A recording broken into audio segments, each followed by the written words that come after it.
your 2023 NBA G League champs, the Delaware Blue Coats.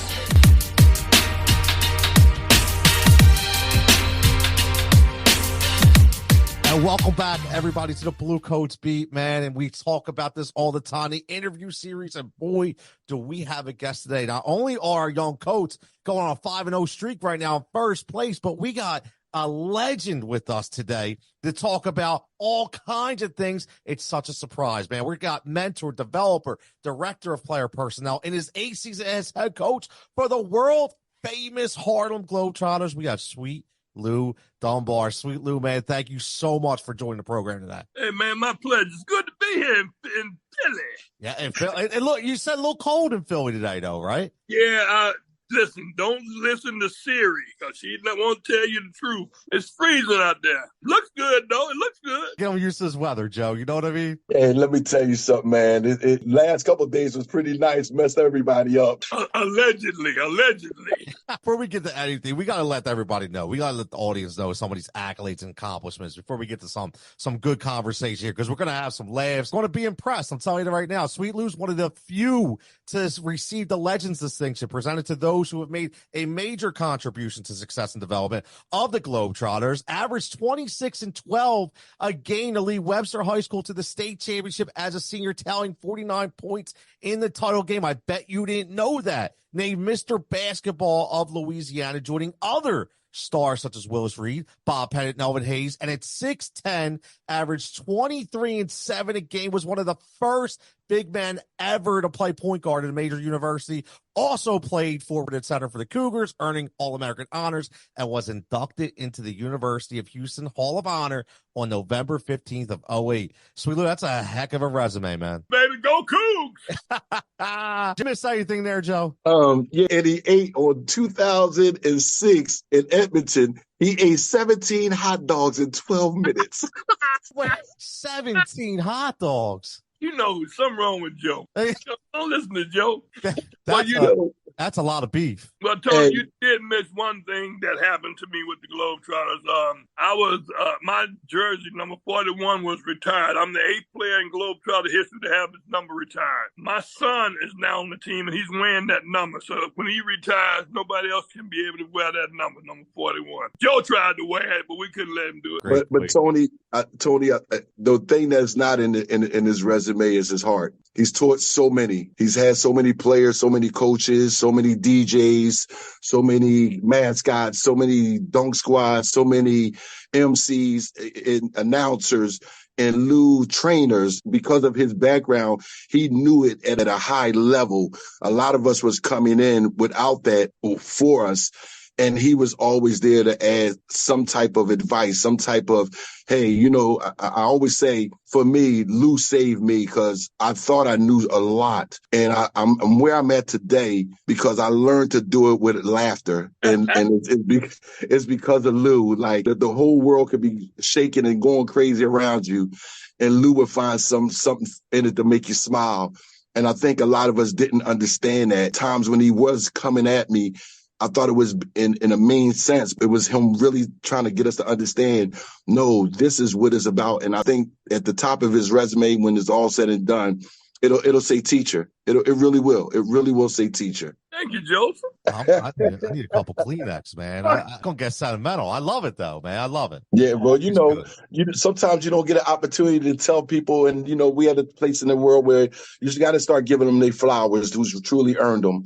And Lou, if it was so many others on this call, they would say it because it's warranted, man. And he know I love him and I thank him. And to be on this show right now, I'm just beyond grateful. Thank you, Lou. Thank you, brother. Well, that's what we're here about. Come on, Tony, shoot me. This is interesting because, me and Coach Joe were talking before we had you on, and a lot of people don't know that you were drafted by the 76ers, right? 59th overall in 75, discovered by a scout. at Houston Rockets Summer League. That being said, how did your legacy with the Globetrotters begin some 43 years ago? Well, it's actually like 47 years ago Ooh. now. And, I was in the Summer Pro League with the Houston Rockets when I started with the Globetrotters. A guy from the Globetrotters saw me playing the Summer League, and he invited me to the Globetrotters camp. Actually, it was a tryout, bunch of rookies, probably about 25 of us, and 3 of us made it, And so what happened was I brought the ball up, and I was late for that camp. I had played in an all-star game in Houston that night with Elvin Hayes and a bunch of other guys down there, John Lucas and all the guys down there. And so I came in late. I missed my flight. And so we was playing. We going up and down the court. I was bringing it up. I saw a guy up under the basket. I hit him with a behind-the-back pass on the basket. He laid it up. Mel locked out. Seen enough. So that was the end of that. And so 3 of us made it, was invited back to the main camp. Myself, Billy Ray Holiday, and a guy from Philadelphia, Pennsylvania, Galen Baker. We call him Shake and Bake. The 3 of us, the only 3 that made it. We're talking to sweet Lou Dunbar of the world-famous Harlem Globetrotters. The common misconception of the Globetrotters is it's just an act with no real basketball skills needed. And this couldn't be farther from the truth, right? Can you speak on the requirements and what people look for when you want to become, or you're scouting somebody to become a Globetrotter? Basketball players. We don't care if you can spin the ball on your nose or turn flip. That has nothing to do with it. We can teach you all that later. If you don't have the basketball skills now, we can't teach you that. So this is not the playground for that. And a lot of people don't realize a long time ago, this was the only other playground for Afro-American players was the Harlem Globetrotters, because there wasn't no room in the NBA. And Europe hadn't developed yet back in the day. You couldn't get in the NBA. This was it. The Harlem Globetrotters. And they were real basketball players, man. That's how they got started. They were bomb stormers. They didn't start off doing comedy. They started off just playing anybody that came up in front of them. And they were beating their tails, too. So that's how they got started. And then along the way, comedy came along, because they used to play in old places. They used to have them pot-belly stoves, So when you wasn't playing, you was over there warming your hands up near the pot-belly stove. And one night, one of the guys' pants caught on fire on that pot-belly stove. He ran across the floor. People just started cracking up. They don't know he was trying to save his stove, but they started cracking up. And so Abe said, well, man, we got something here. Let's see what we can do. So that's how the comedy and stuff got started. But they were bomb storming basketball. How does it feel, man, knowing that you was a point guard way before the Magic Johnsons and things like that? What if they would have turned you loose? Do you ever think about the what if of your career if they would allow that? I do, Joe. I just said I just think they wasn't ready for me at that time. I got to Houston in 71. I was running the point in 72. I guess 5 years later, the Magic came along. Then they said, "Oh, here we go. Look what we got." But that's a part of life. And a lot of people know me, said that this was my calling to be a Globetrotter.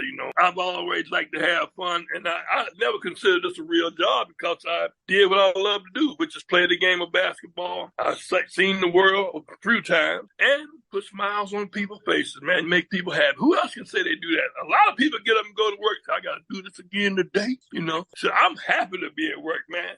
It's a true thrill, man. And you've been out here with us before. You know how I see kids' faces light up, man, after you did something. You gave them a sweater and T-shirt, they faces light up, it make you want to do it one more time, baby. That's all it is. So true, because Lou and Joe, this. I mean, how many times we're on this program? That's what we say. We love our jobs, right? I mean, we love to do what we do. When you love to do what you do, you said it, Lou, it's not work, right? You wake up every day and you enjoy it. And it's such a great time. And the game of basketball and entertainment in the world has changed over a lot of years. And the question I have to you, and I know it's going to be a good one because I'm impressed at how the Harlem Globetrotters not only have remained relevant, but you continue to grow and sell out shows all over the world. So not only have you stand the test of time, you've actually elevated past that as well. Well, for a long time, man, back in the day, a lot of people, we lost a generation of kids, first of all, because they didn't know who the Globetrotters were, because we were at a standstill. We didn't, you got to change with the time. I mean, you got to change with the time. And then once we started getting the lights and the glitter, we coming out to the lights and the hoorah, people started back coming to see the Harlem Globetrotters, and which they should never.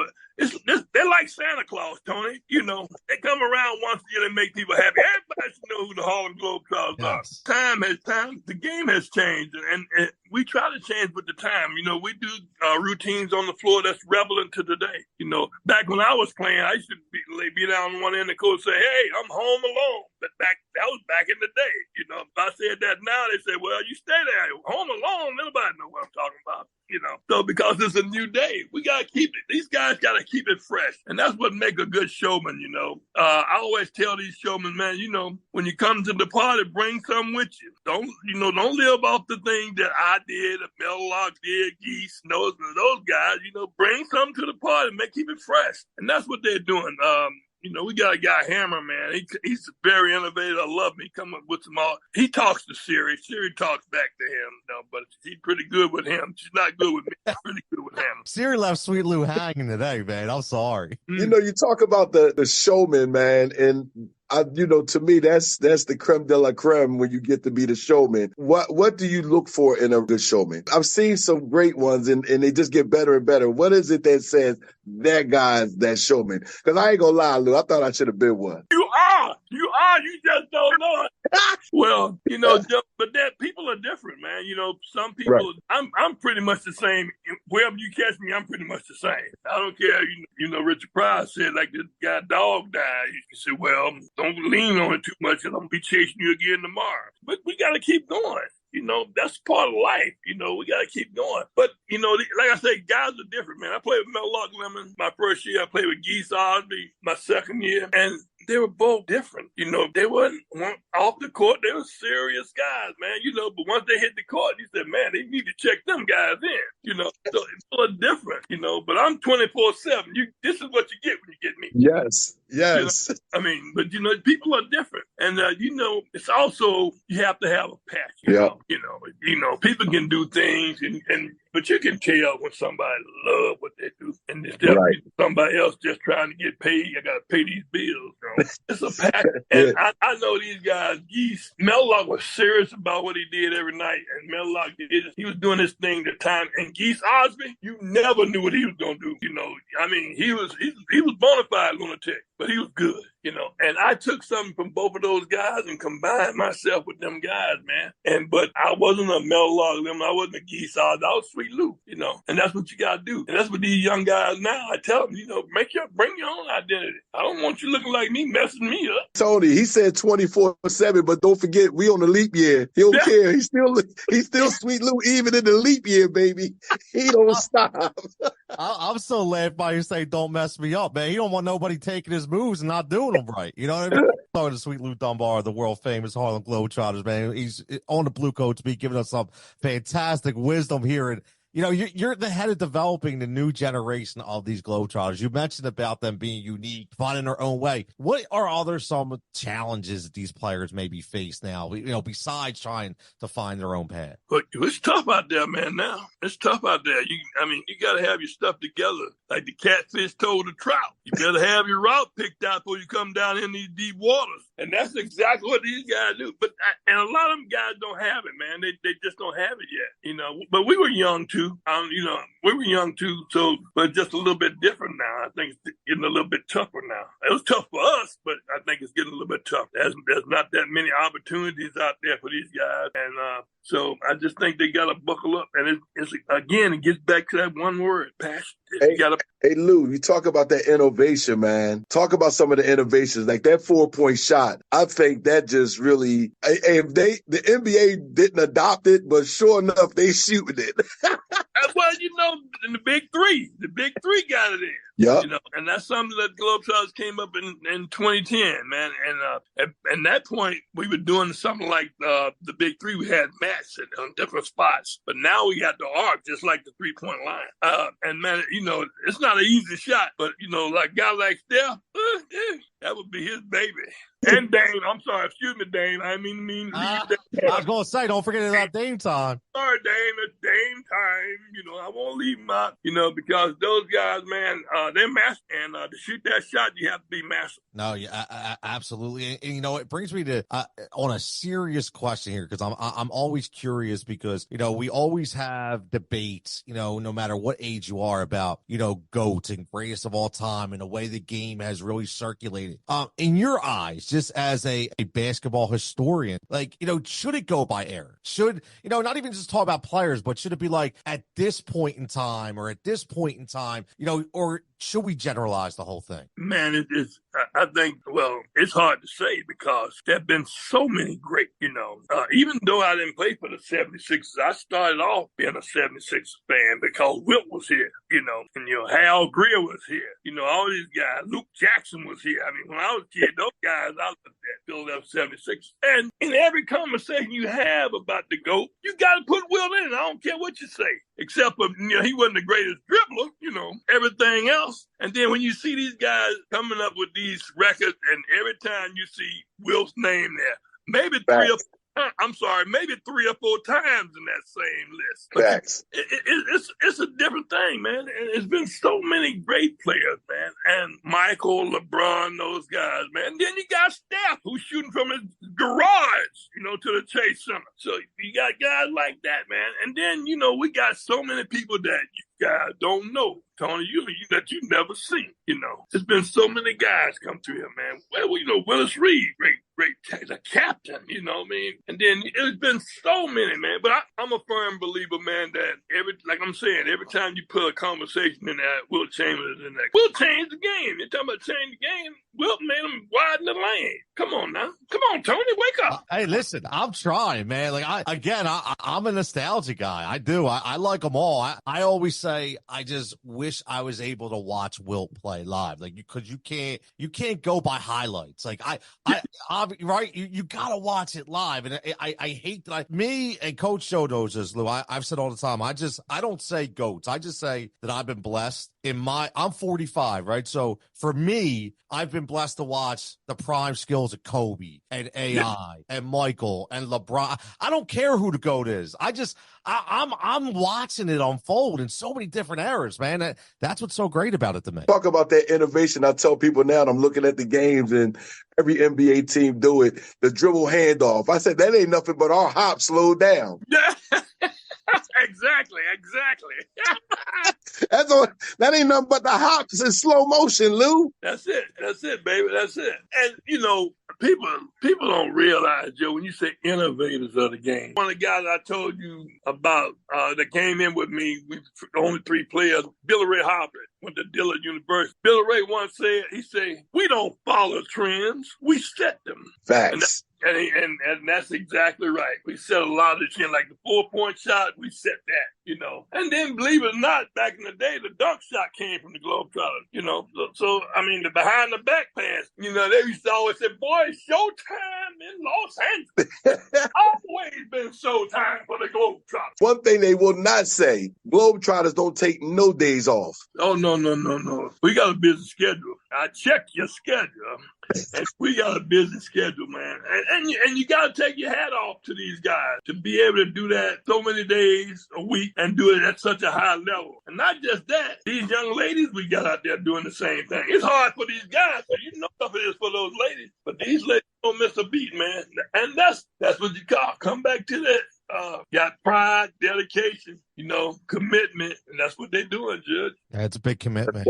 Big commitment. And I want to go back to one last thing, Lou, that you mentioned earlier, because it was on my list, and I'm glad that you mentioned it. Not only with your jersey being retired, but also that Sweet Lou II, your son, is the active member of the team, actually wearing it. To have that legacy come full circle, with your blood, with your son. What does that mean to you as a leader in the organization, and obviously as a father too? It's got to be the ultimate, shining moment, correct? Oh, it is, man. And it's something I never knew would happen. Kid could play. Kid could shoot the ball. He thought he could outshoot me, but that wasn't the case. We still debate, by the way. But he got that Dame range, he got that kind of range. That I didn't have that kind of range. He got that range, but 3-point line, and we didn't even have one. That's why I was shooting from back in the day anyway. We didn't even have. But to see him out there, man, carrying on the legacy. But the most important thing thing about that is, Tony, if he's having a good time, it's about him. It ain't about me no more. I'm done. You know, I'm still trying to read your email. Knew you had to throw something in there before we got out of here about my 17 font print. Hey, Lou, before we let you go, man, let talk about some of the Globetrotters have been on Gilligan's Island. The Globetrotters have been on Scooby-Doo. Talk about some of those moments, man, that you were out there and living that. It's just surreal thinking about it. To tell people, man, I on the Love Boat, I got lost on Gilligan Island. I was Mr. Coop, some of those things, man. And Joe, people don't realize, though, I'm a superhero. Yes. I don't tell nobody that, but because they look at Spider-Man, they don't know who the kid is. That's me. I'm a superhero. They don't know who I am, Joe. But, we had 2 sets of cartoons, Tony. I don't know if you know this. And I was on the second set of cartoons. I was Gizmo Man. Pull stuff out of my hair. Whenever we need something, I used to pull stuff out of my hair. He was MacGyver. Hey, Joe, we was in the Middle East one time, and we had to get a ride. So this guy on this cart and wagon picked us up and had to take us on to our destination. And once we landed there, we said, how much we owe you? And he said, well, we need 3 pigs, 5 chickens, and a goose. And so I reached in my throat and pulled them out. And then one of the guys said, Sweet Lou, you better than traveler's check. Coach Joe, this is fun, man. Is there any better thing that we get to do right now than this right here? Man, let me tell you something. Every day it was a holiday, man. You hear people say that? Every day was a holiday. And no matter where you were, no matter what city, what hotel, what restaurant, Lou kept us that way. And I'm telling you, the Globetrotters, they're on tour right now. They are just setting new trends, new fans, new kids getting to know them. This generation getting to see who they are. And to be able to do this every day is amazing. Joe, you can pay me later, but I'm happy to be on this pod today. And, I just want everybody to know, man, we're in the Philly area this weekend, man. Come out and have a good time. Put some smiles on your face. We make you forget your everyday frustrations when you come see the Harlem Globetrotters. For 2 hours, you get fun and entertainment for the whole family. So come on out. You too, Tony. I got your ticket. You got, I'm still trying to get some gear from Coach Joe, so you might be quicker. You might be quicker than Coach Joe. Ooh. I had to come to Philly to get mine. At least it's just not me. Sweet Lou, man, listen, on behalf of the entire Blue Coats organization, Heat Ratio Sports, myself and Coach Joe, we want to thank you so much for your time and your contribution today to the Blue Coats beat. And again, HarlemGlobetrotters.com, man. You go on there and get your tickets, man, because I went as a kid. I'm talking to 2 guys who've lived it, and it's not a better experience in the world, man. So thank you so much, Sweet Lou. Man, thank you, Tony. And you too, Joe. Good to see you, baby.